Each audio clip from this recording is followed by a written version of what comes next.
Thank you, Mr. Vice President. I'd like to extend my thanks and appreciation to the President of the 68th session of the UN General Assembly, His Excellency John Ash, on convening this joint debate on the report of the Security Council and the question of equitable representation and increase in the membership of the Security Council and related matters.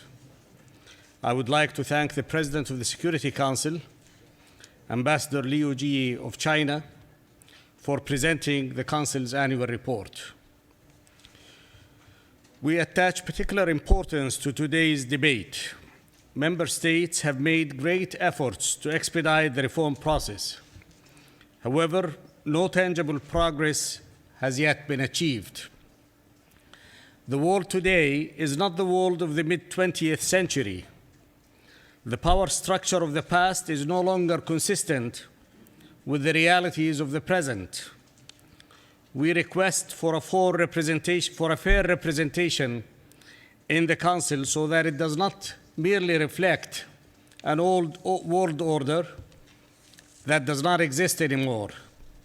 It needs to be replaced by a rationale of equitable representation suitable for this 21st century world, so that the most important decisions concerning international peace and security, which inevitably affect all of us, can be adopted by appropriate and forceful majorities truly representative of the community of nations.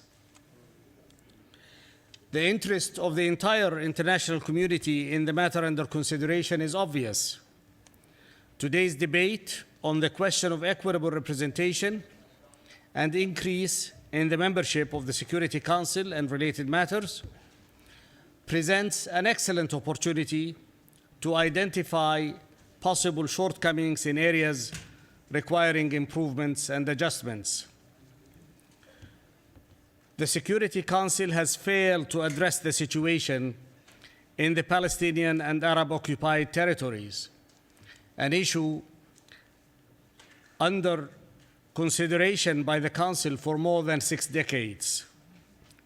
This failure to safeguard international peace and security and achieve fair restitution to those who deserve it has encouraged Israel to persist in escalating its violation of international law, preaching of the Palestinian people's rights, and continuing its ongoing quest to change the situation on the ground. Furthermore, the Syrian crisis continues, with a regime bent on suppressing the will of its people by brutal force, killing and displacing millions of people under the watch and sight of a council paralyzed by the abuse of the veto system. The aspirations of the Syrian people, the will of the international community represented by the General Assembly and its adopted resolutions, the unanimous views of members of the regional organizations were ignored and not properly effectuated by the Security Council. All this reaffirms the danger manifested in the delay in taking appropriate, timely decisions to achieve peace in our region and throughout the world.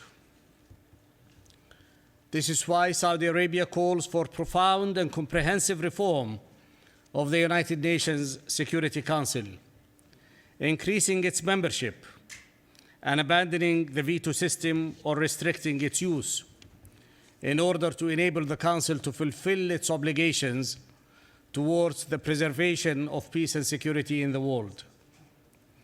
We emphasize the need for comprehensive reform based on universality, equity, and regional balance, which addresses all substantive issues relating, among others, to the question of membership, regional representation, the Council's agenda and its working methods and decision-making process. We support an expanded membership of the Council that includes permanent seats for Arab states, African states, and other underrepresented groups. The issue of reform should be addressed in a comprehensive, transparent, and balanced manner. The process should reflect views of all member states.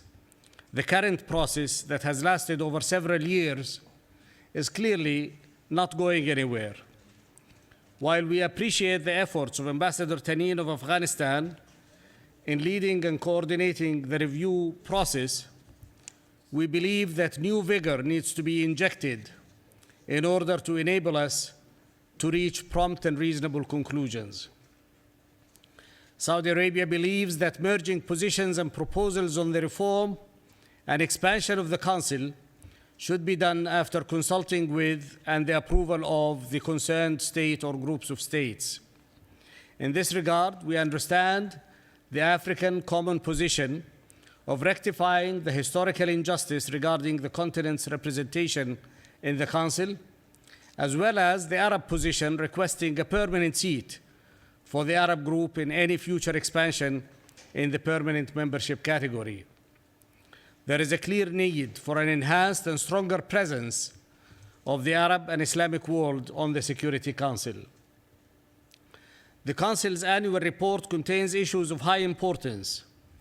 We welcome the opportunity for member states to examine this report in depth before commenting on it. In this regard, we welcome the decision to have a separate meeting on this topic this year, thus giving member states more time to analyze the contents, thereby enhancing the quality of discussion. Saudi Arabia strongly believes that transparency and inclusiveness are fundamental to improving the Council's working methods. Advancement of those principles will enhance the Council's accountability to the general membership. Improving the working methods will also enhance the Council's efficiency. We recognize that the Council has taken important steps over the years, both to improve the effectiveness of its work and to open itself to non-member states. But in the interest of its overall efficiency and effectiveness, the Council should devote more time and effort to the core issues of international peace and security in accordance with its primary responsibility and refrain from encroaching on the mandates of other bodies. Saudi Arabia reiterates the appeal to the permanent members to refrain from exercising the veto right in situations of crimes against humanity, war crimes, genocide, or ethnic cleansing, since doing so prevents the Council from effectively defending the most fundamental values and principles of mankind. Saudi Arabia calls for the strengthening of partnership between the Council with other regional and sub-regional organizations, including the Gulf Cooperation Council, the League of Arab States, and the Organization of Islamic Cooperation.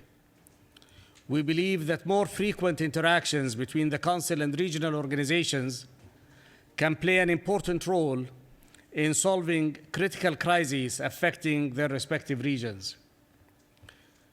Mr. Vice President, we respect the decision of the President of the General Assembly in forming an advisory group. We understand that the purpose of the group is to serve as an informal advisory body to the PGA on the reform process. However, we would like to express our concern that the advisory group does not have any representation from any member of the League of Arab States or the Organization of Islamic Cooperation, which constitute 11% and 30% respectively of the total UN membership. We further want to ensure that the advisory group is not intended to be a replacement to the intergovernmental process in any respect. In conclusion, I urge all of us to take all possible initiatives to expedite the comprehensive reform process, which would hopefully result in resolving current crises and maintaining peace and security in the world. Thank you, Mr. Chairman. Je remercie le représentant de l'Arabie Saoudite pour sa déclaration et je donne maintenant la parole